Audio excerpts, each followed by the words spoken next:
time for Cutting Edge Consciousness with Freeman Michaels and Barnet Bain. Thought-provoking discussions and bold ideas from the edge of possibility. And welcome to Cutting Edge Consciousness. This is Freeman Michaels here. Hey, good moment. This is Barnet Bain here with you on Cutting Edge Consciousness. Are we feeling cutting edge today? Are you? Yeah, I am. You know, A little edgy? Yeah, edgy is exactly the right word. There's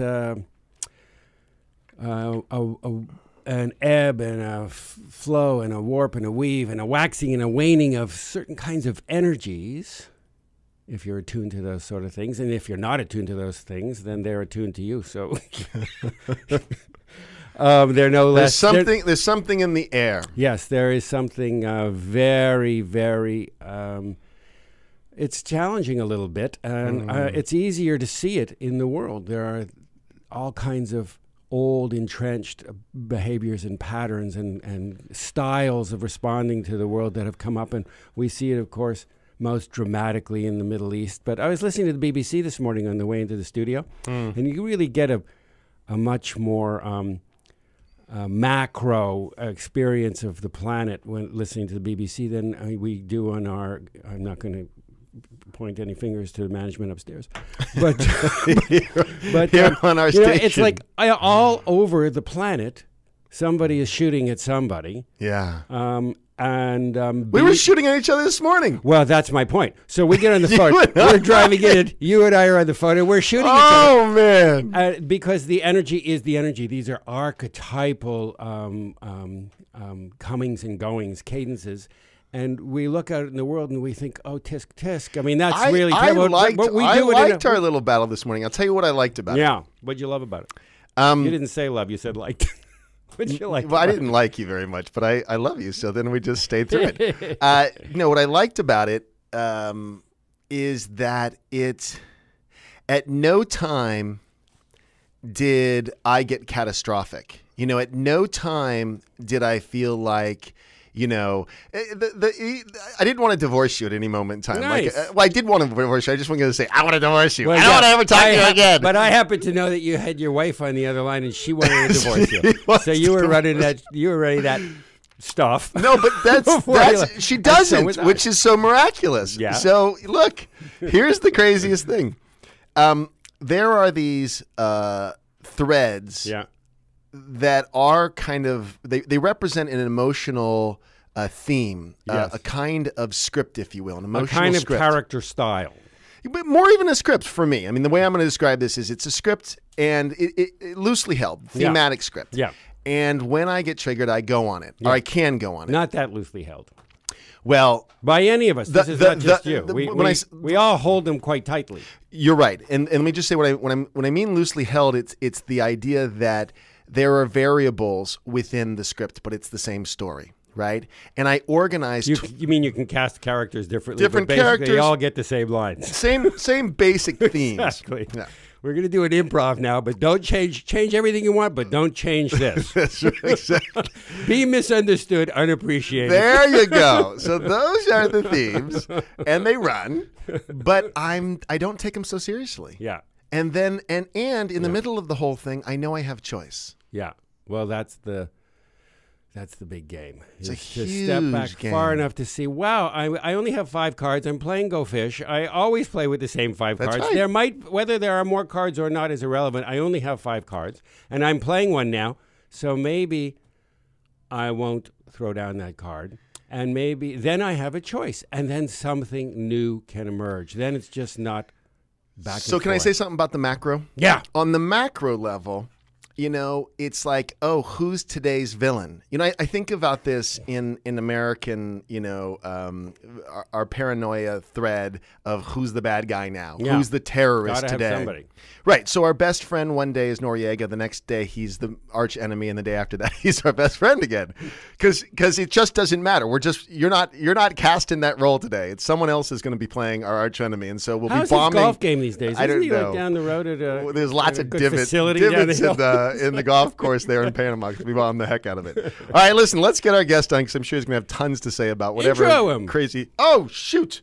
Terry Tillman, the amazing Terry Tillman, whose bio I don't have pulled up. I can't believe it. He's amazing. I can't believe this is we're having a radio moment here, I know. folks. I printed it out, didn't I? Oh, shoot. Terry, that is so funny. Your bio is not in front of me. That's okay. I have Rush Limbaugh's bio. Read Rush's bio. He's on 9 to noon, only on News Talk 1590 KBTA. And can we? But here's the bio. This is one of the smartest, most the range of things that Terry Tillman has done. You're swinging from that. The range of things. The reservoirs that he could draw from. I'm laughing, but I was trying to be serious. I'm serious about this. Me too. Look, I got to say, Terry Tillman has been my dear friend for many years now. It's amazing how quickly that time has flown by. He is a masterful trainer. He has spoken on world stages in front of thousands and thousands of people at a time all over the world for many years. He has had a massive impact on the lives of so many people.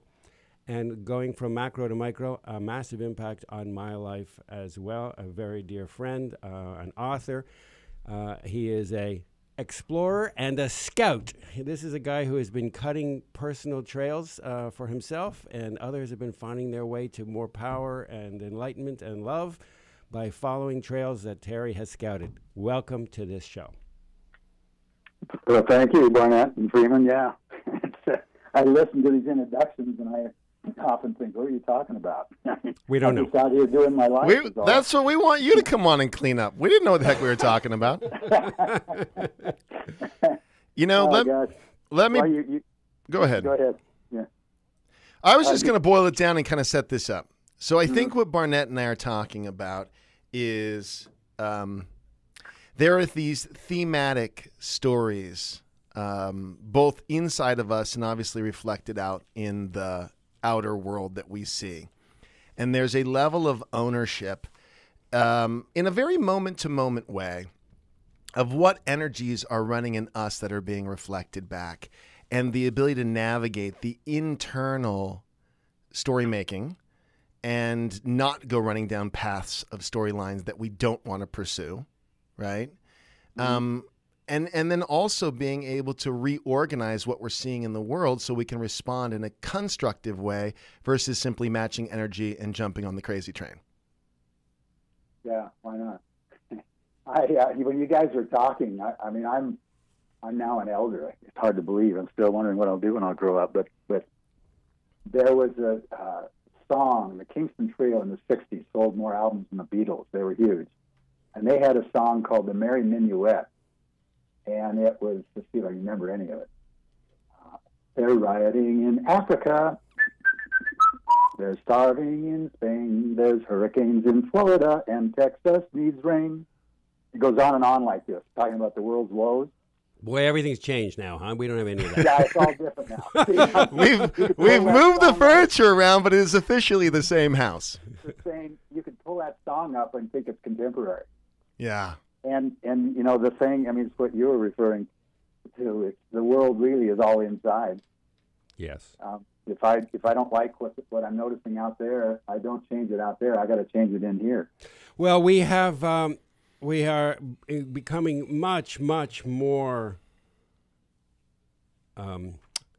accepting of that truth as individuals and even as You're becoming more accepting of it. I'm not sure. In my world, there's a lot of folks still sticking to the stories. There are levels, and there are levels and levels and levels of understanding of it and accepting of it, and they can. Yes, I'll speak personally. They continue. That onion continues to drop layers and truly to reveal itself. It continues. So there is making changes, and then. There's some degree of change that happens as a result of that internally and externally, and then there is a level of change making that cannot be brought about by, as you said, moving the furniture around. It is about becoming intimate with the very energies and the very frequencies and these very kinds of archetypal movements of things. This is a whole different order of change making. And I bring this up, we bring this up because we know, Terry, that you have splashed around in these waters, sometimes nearly drowned in them for many years. For a couple decades you have here. not been lost. You didn't, you managed to survive the storm, and you did not drown on the beach. You're actually out in front of many people, leading them to a discovery that there are energetic, there are alchemies that happen here that are entirely different kind, a mystical kind of shifting. And I'd love you to speak a little bit about that. Well, I yes to what both of you are saying. I guess that we're kind of in an experimenting stage. There's many of us who know the truth of what I just said, that if you want to change it inside. And the outside is just a reflection of that. But it's theory still for the majority of the people. And we're experimenting on whether is that true or not. And for me, it is. Don't always like it, but it, one of the famous poets said, some Blake, I think, the eye altering alters all. So Blake, that's where the change has got to happen through my eyes. Yeah. Blake also said the cut worm forgives the plow. Not good for worms. Okay. I'm in 3 days. I'm leaving for France, where I'm doing a several-day workshop. And when they asked me to come on wine drink, you're doing it on wine drinking or drunk binging? The drinking. Retreat center where I'm doing it, a beautiful little boutique retreat center, is actually in the center of a vineyard. Yeah, it's really cool. I'm so surprised. Yeah. I actually am surprised because I would have thought it would be in the center of like some kind of agave cactus tequila grove. Oh, no. They probably have that there, too, down the Camage or something. Yeah. But anyway, they asked me, what do you want to call it? What are you going to do? And I don't plan. I usually show up and see what shows up. Yeah. And one of my favorite quotes that a good friend of mine just told me, because I didn't read it, out of the Course in Miracles, is all planning is a defense against God. Oh, that is fantastic. Yeah, now I'll work on that one for a while. So I want to note something that you're pointing to, and I just want to go back to the language you used. I'm experimenting with this. It's still theory. There is some language in our community that at once is liberating, and then the next moment it turns hostile. It turns into something that isn't helpful at all. And that's this thing of calling things an illusion. Something we may understand in theory that something's an illusion, but when we're in the middle of it, it's pretty freaking real. And that's the distinction where, the language of experimenting has space in it. Like the word curiosity is such a great word towards approaching something versus trying to control, manipulate, or master it. Do you know what I'm talking about? Yeah. Oh, yeah. We, I think the biggest challenge on the planet is to keep my head in the stars and feet on the ground. And when do I move into and cooperate with the human experience? That you were saying could be, what was your word? Aggressive, or I don't remember your word, but we can, when like speaking to something, it's just all an illusion, can seem very insensitive when we're down closer to the ground. Yes, what I call the density. Yeah. That's very, very true. And so maybe the piece of discernment there is it's not so much about whether we call it an illusion or not. We speak to the deepest truth of our understanding. But maybe what is to be discerned has to do with what we're referring to as our community. The whole thing is our community, soup to nuts. But you speak into where you speak with an intent to support and to uplift and to communicate at the level that people can hear you, and I hope that people will communicate with me at the level at which I am comfortable learning and growing, not communicating it with me in a place that is so obtuse that I don't understand, or so frightening that I am triggered. But those that love me the most and have the greatest impact upon me communicate with me with a sense of relationship that brings me gently into the discovery of more and more of who I am and can be. Mm-hmm. Yeah. As you know, I probably going to talk to both of you, but I love simplicity. I mean, I strive to simplify things and discern what that is and all. What you just see, I translate. Like Barnett, you speak in word pictures, and I love the way you talk. Like you say more in a sentence than I can say in a paragraph, And so then I translate it inside of me, and what I just translated is if I can come from my heart, I'm in good shape. If I can listen to you through my heart, if I can speak to you through my heart, and practice doing that, we'll communicate, we'll connect, we'll enjoy the process, and that's the primary thing to me. You were talking about illusion. My favorite book of all time, maybe, is Richard Bach's Illusion. Yeah. And when I first read that, I read it as truth. I didn't read it as a fictional story. It's a fictional story? Yeah. Oh, and you're working on that. I am working on that, yeah. How's that going? I mean, that is, I have a degree of envy. It's going well, slowly but well. The director of it is Zack Snyder, who is making the new Superman versus Batman movie. Mm-hmm. And he's written the screenplay for Richard Bach's Illusions, and will be directing it. Mm-hmm. And we're going to take a break. But when we get back, we can talk a little bit more about illusions, and there's some other things I'd like to talk about. But we'll do all of that after the break here on Cutting Edge Consciousness. Wow, we're going to find out, is it real? It was a fiction? It's fiction. Stay with us. We'll be right back. Stay with us.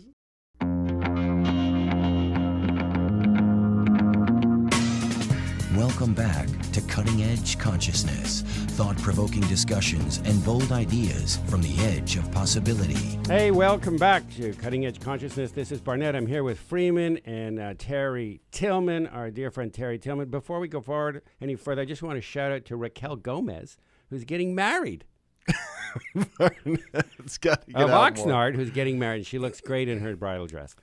So, I don't know. That was just random, but I saw this paper, and since we are broadcasting from Ventura, right. No, nice. Maybe Raquel's listening. And if she is, free box of rice to throw from Cutting Edge Consciousness. He's a giver, this guy. Yeah, All right, listen, before we went to break, something that I think is really worth noting is this coming from the heart is a simple, albeit not easy, simple intention that really helps organize choices in a constructive way.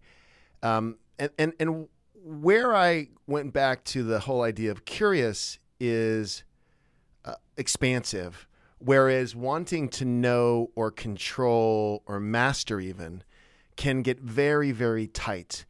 And it's interesting because when I say our community, I mean people who've kind of chosen to be leaders in this transformational conversation. And it's very easy for us. Well, Mussolini chose to be a leader, so. He wasn't in the transformational conversation. Yeah. That's different. He certainly had impact. But, well, again, all these things are labels. Sure. That, and they're all ratios of unfolding, and it's different horses for different courses.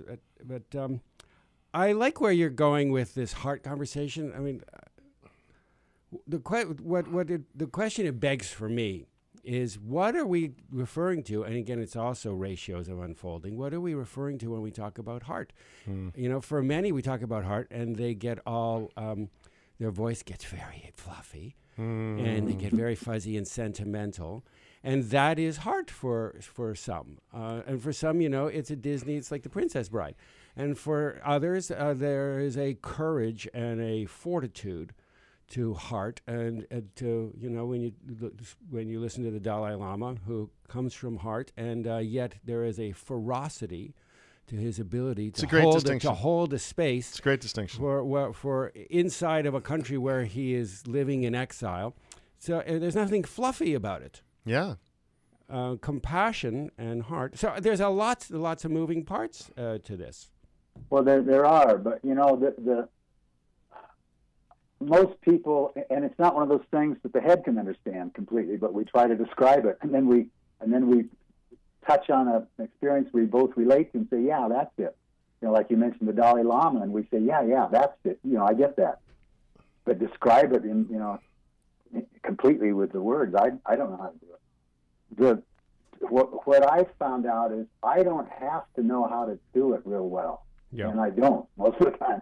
I just have to have the intention. That's powerful. My intention is to go that direction. And there are certain things that most people understand. Like if we say you touched my heart, or that was a heartfelt communication, or you use the word a lot, and most people think they understand what that is. And they understand it for some experience they've had. And so, you know, my intention is to go there more frequently for longer periods of time. And in the process, I hope I learn better. There is it is a container that is a bit larger, or considerably larger, than logic and reason alone. As the poet once said, the heart has its reasons of which the mind knows nothing. So we begin to let our heart make sense of what our thinking can't figure out. There are more mysteries than can be understood, that process through our thinking. So we begin to develop the ability to listen with the ears of our heart and to see with the eyes of our heart.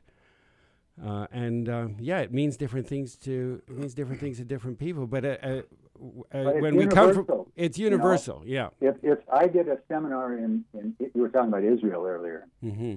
I did a seminar. I've done quite a few, but one time I did a seminar in Israel where I walked in the room and there was a metal detector and they were literally checking guns on a table outside the room. Mm-hmm, mm-hmm. And I walked in down Sounds the center like traffic aisle. court in Ventura. Yeah. Yeah, well, it was that friendly, you know. And on one side were the Palestinians, and on the other side were the Israelis, and the hatred was palpable. Mm-hmm. I mean, I seriously thought about maybe I shouldn't be. They all hated you? Well, I was afraid that, you know, I'm in the middle, and they're, you know, I'm going to be the focus of their wrath. And yeah. This is a 5-day workshop. By the end of 2.5 days, they were literally hugging each other with tears in their eyes. And I'm not exaggerating. Yeah.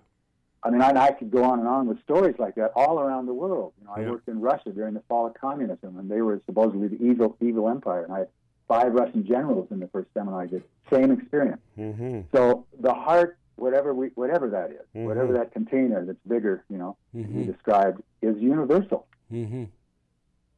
It's part of our nature, and it's a desired part of our nature. Mm-hmm. Mm-hmm.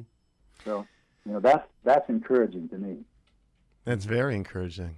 And what I love also about it is, and this is for me personally, is when I'm leading with my heart, it tends to work out well. In other words, we go back to intention. If my intention is to express something from a heartfelt place, or to draw people together in a heartfelt way, it tends to work out well. And it's a really good response to, you know, animosities and hurts and so forth and so on. Again, we sort of started with those roads that we could take, those storylines we could pursue.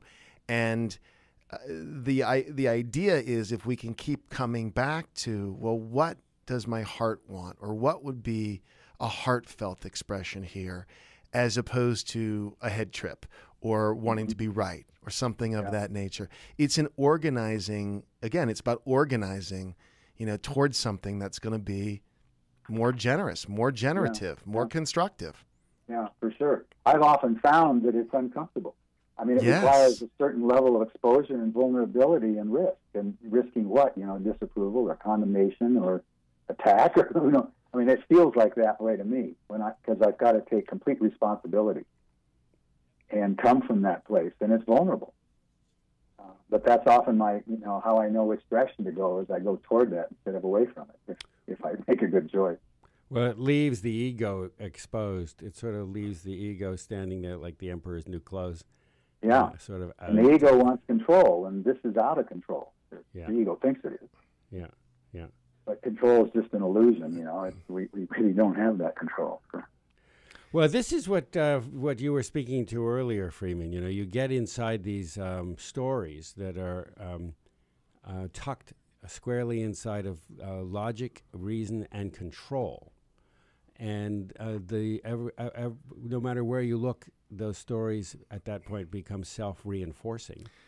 And that is a controlled, that is a delusion of control that is fighting a greater truth that things flow along in mysterious ways that are beyond control. So we get tighter, we get smaller, we get more and more embattled and more entrenched. Yeah. And you know, I've listened to you guys, your show a number of times, and I always enjoy them. And Barnet, I've noticed you always start off with good moment. Yes. There's, and I'm sure that you have something. I mean, I didn't just show up with one word. I'm sure you've got something behind that. But that draw, you know, I've worked in Brazil a lot in the last few years, and I love the way the Brazilians use the word moment. It's in a lot of their conversations. And what it is, it draws me to the here and now, right, present, where there are no problems, there's no difficulty. It's, you know, the moment is the infinite future. It's everything. So if I can spend, you know, I mean, Eckhart Tolle made his career on this idea. But it's you know, it's an eternal teaching, and so it's something worth digging into. Like, how can I be in that moment, and then the next moment, the moment. And the more I can do that, and the longer periods, and the more frequently, the better it all seems to work. But it's but not. What a challenge it is. And it's in the moment with a sense, again, this being in my heart, the intention to come from my heart. It's a really great premise. So in the moment, we're looking for opportunities to follow that, right? That seems to me to be, again, kind of an organizing principle. I want to come from my heart, and that intention directs the experience, at least in terms of how we respond to what's showing up. But even more so, I think it creates opportunities for us to be in that state. At least that's my personal orientation, is that my desire. Go ahead. If I'm in the moment, I'm in my heart. If I'm in my heart, I'm in the moment. I had a chicken and egg sort of thing. I'd be interested, Barnet, in like what, you know, where did this come from with you, where you instead of saying good morning, it's good moment? Well, it comes from very much what we're speaking about here. It is an attunement, a personal attunement that is ongoing in me to become increasingly attentive to what is happening moment by moment. And sometimes I am aware of the balance of the heart, the irrational. That doesn't mean that it's wild. It's a different kind of intelligence. But even more so for me, I relate to it as being in tune with what is going on in my feeling states in my body moment to moment. And yes, what is happening moment to moment has very little to do with what my thinking stream has in store for me and where it's operating. It's a very different reality experience. And sometimes what I'm feeling and what is going on in the moment is a pleasant experience, and sometimes it is less pleasant kinds of feelings, but it is an aliveness, and if I am really truly in the moment, I am attaching less story to it, and then whatever I am feeling moves through more quickly. And we're on the air at a lot of different times in a lot of different places, and so to say good morning, good afternoon may or may not be accurate. Plus, this is on the internet true. where That's people are going to also- listen to it whenever they listen to it. That's also Just true. to simplify, Yeah, in the spirit of your striving to simplify, Terry, I just wanted to throw that That's in. true. Actually, both of these things are true. But Freeman is absolutely right. I don't remember this, but you reminded me that the first time that I used it was in response to that. Freeman saying to me, "Hey, we're on." I used to say good morning, And then we're on the evening on Saturday nights. and so we're it on flipped yeah. a good moment. But very, very quickly, I realized the reason. Lots of things happen in our lives, and very few of them we hang on to. We only hang on. What persists in memory is that which matters to us because we feed it with attention. And so I feed energy and attention to this notion of good moment because it matters to me in the ways that I've just described. That it matters to me very deeply. Mm-hmm. I mean, I know that about you. That's why I enjoy our conversations. And I miss. I don't like saying I miss things. I look back fondly and look forward to more. The longer ones that we used to have, and we've had. So they're always enjoyable to me, both to my head and my heart. Yeah. Well, what our listeners don't know, except for 2 or 3 of them, that Terry used to live we used to live very close together, and that's no longer the case, which is both beautiful for you because you're living in a gorgeous part of the land, and we don't have the same opportunities that we used to have for our frequent adult beverage-driven. The best tequila I've ever had was at your house. So. Yeah, exactly. On the veranda. They don't sell it here in Ketchum, Idaho. To bring you a bottle. That's it. Good reason to go visit Ketchum, Idaho. Oh, Got to bring Terry his tequila. Terry, tell us where you're going to be for our audience and where they can pick up more. You're going to be with me in Croatia. Well, I know that, but the Terry Tillman public Terry Tillman, so they can get more of your wisdom. Well, the next big thing that the public could participate in, I do an annual Idaho wilderness experience, 10 days in the mountains and whitewater rafting. Best thing I do it for me, very selfish thing, but I take a group of people out there for Nature's Best Classroom, and that's in August.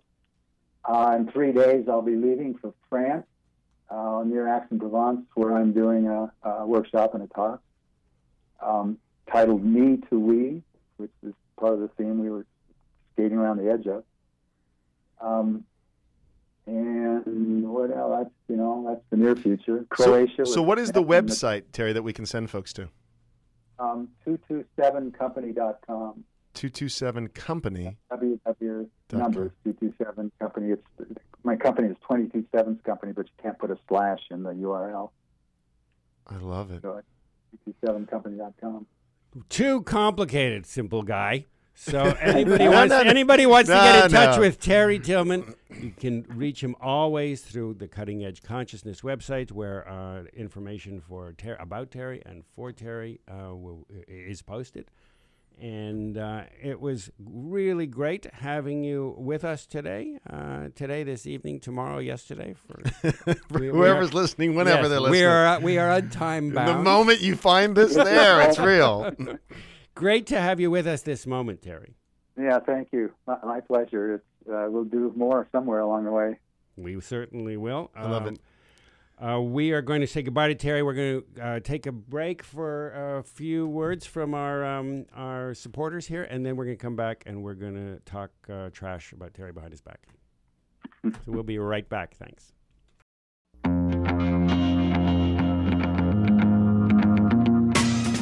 Welcome back to Cutting Edge Consciousness, thought-provoking discussions and bold ideas from the edge of possibility.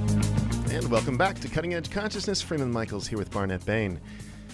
That was fun. Did you have a good time? I always have a good time. I want to track back to the first thing we were talking about, because I'm not done with it. Yeah. Where I find myself reacting, and very quickly my world begins to narrow to a storyline. And in the past, I didn't have the ability to use your language, put the clutch in. I didn't have the ability to sort of pause in the middle of all of the, whether it's the internal sort of hormones going on and all the story making my head's doing, enough to opt out of that particular storyline. Mm-hmm. Or just pause so that I have some way of navigating it where it's not just a replay of the same fight I had with my wife yesterday, or, these themes of beliefs, of behaviors, right? Patterning. Mm-hmm. So this is important in the moment in terms of just my own well-being and the well-being of my relationships. Is I'm not committed to just running the story again and again and again, moving different people in and having the same disappointments projected onto them and the same whatever. And or the same, running the same positive experience. I used to do this with women where I'd fall in love and we'd have this great romantic, fun thing that lasted exactly 3 months. And then I had to break up with them because they weren't the right person. And it was at some point I had to kind of scratch my head and go, I want a more profound experience than just running that story, right? Yeah. So the challenge for me, for my version of that, I think it's a challenge for all of us, but I can't speak for all of us. It's, what's that wonderful saying? You can't speak for somebody else. It's unsanitary. It's like, put words in your mouth. But the challenge is to become so familiar with the handful of scripts that we that we return to, that we pull out, that we trot out, these entrenched character styles, so that we can recognize them quickly in the moment. Wow, I'm doing my style. This is my style of behavior. I'm doing my thing again. This is it. I'm playing one of my 5 cards. And all of the storylines that precipitate from that. Once you start, yes, you realize this is a kind of behavior, and I'm doing one of my handful of behaviors. And when it becomes that level, take some time, take some focus, take some commitment. But when we have that level of understanding of ourselves, then the choice is much more easily made to put the clutch in. It's really, because I know where this is going to go. I know where it always goes. It can never bring me ultimate peace. Occasionally it gives me a temporary peace. Oh, I'm going to worry about my relationship, or I'm going to worry about my finances, or I'm going to worry about my health.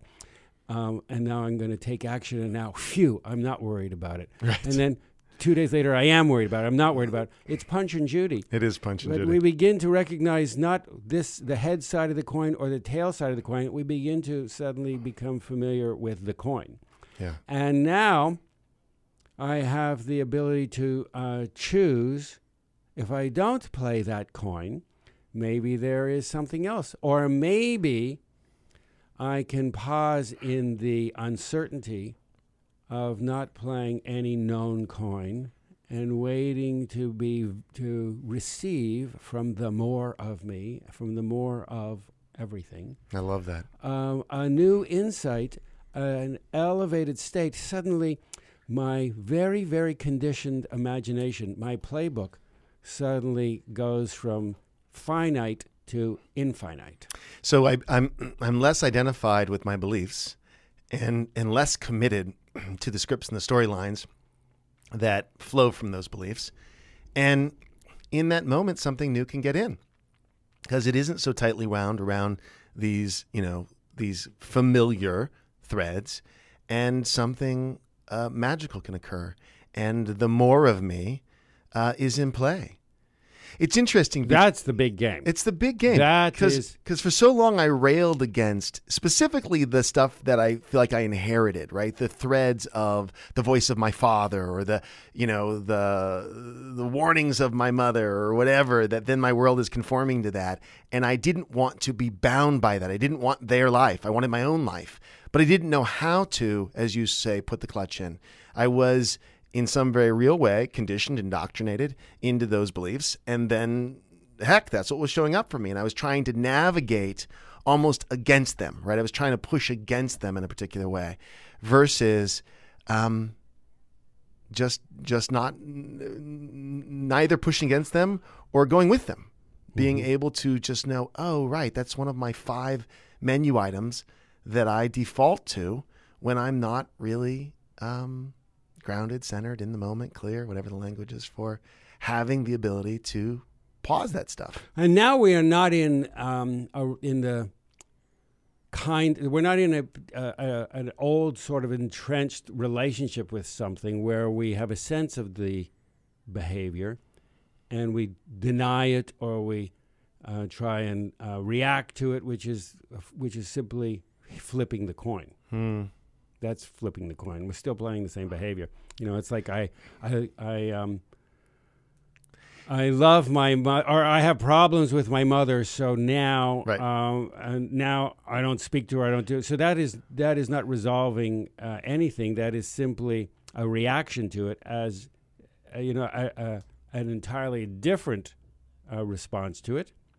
Well, we don't need to go there, but simply to say that reacting to something is not putting down the behavior. Yeah. It is just coming at the behavior a different way. And that's really what I was saying, is that I for many years didn't want to be that, right? Yeah. And in the not wanting to be that, it's empowering the thing I don't want to be, which is as you're saying, it's the same coin. We've just flipped it. Okay, now we're doing the opposite, which is actually the same, just we're doing it in reverse. So we see this a lot with people who have weight loss challenges and weight, freeing themselves up with whatever the language is. Transferred addictions. Yes, we see this a lot because they go on these programs and have these wild weight release fluctuations, but it isn't simply a matter of beliefs. It is a whole stew of energies that become sufficiently grounded,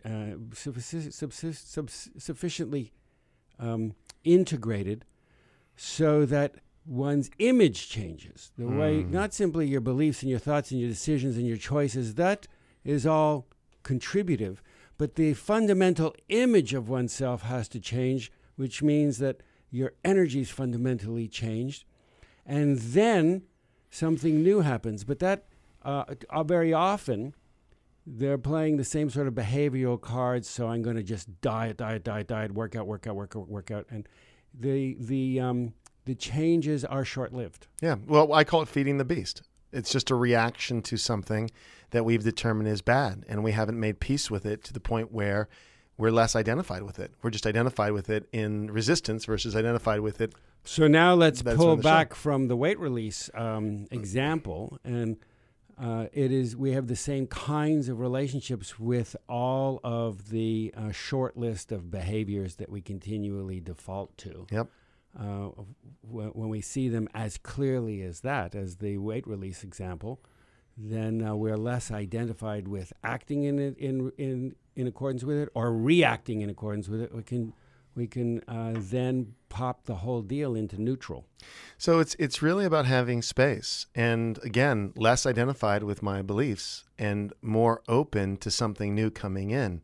I like the way you've said it in the past. Just because it's always been this way doesn't mean that the next moment it couldn't be different. That awareness, that space creation of sort of in the moment, kind of what we were talking with Terry Tillman about, where I know him. We do. Just got done talking to him. Oh. So that's such a great thread, is that just because I've always held it this way, I've got the ability to sort of back off and allow for something new, for a new possibility. All these things come together. It's like you're sitting down with, those 500 or 1,500 word puzzle pieces on a rainy day. You got it all spread out on the shag carpet, and you put a little piece down. You put a little piece down over here, and one over here, and one over here, and one over here, and one over here. And very often we think to ourselves, God, that piece sounds so familiar. I really know that piece. I know that piece. And then put down another one, and then suddenly 2 or 3 pieces connect over here, and then another 3, 4, 5, a cluster connects over here.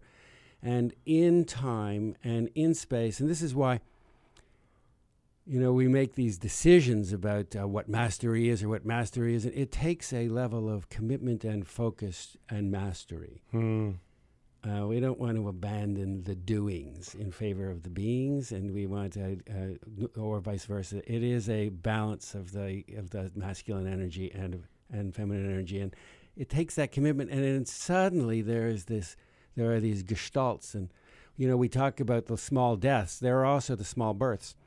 And you're born, and you're born, and you're born, and these are fundamental reshift. You're born into a whole different sense of your own image and what is possible for yourself. I love that. And those are the moments that change everything, because those are the moments where you integrate a whole bunch of things that shift your frequency, and then you don't go back to the binging up and down. Those are the bursts. The puzzle starts to take more and more form.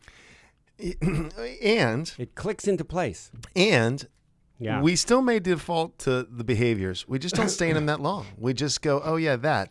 Because we've got other options now. I mean, that's the critical piece.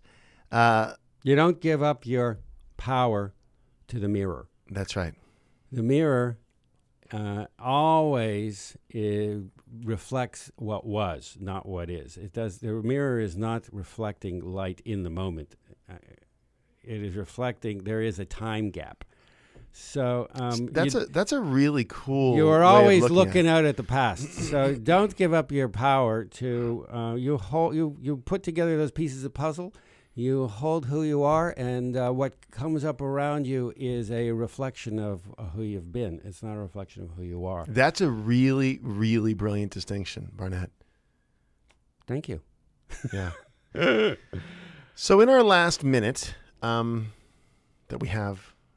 Should we count down? It's like watching the ball. It's like watching the ball, New Year's.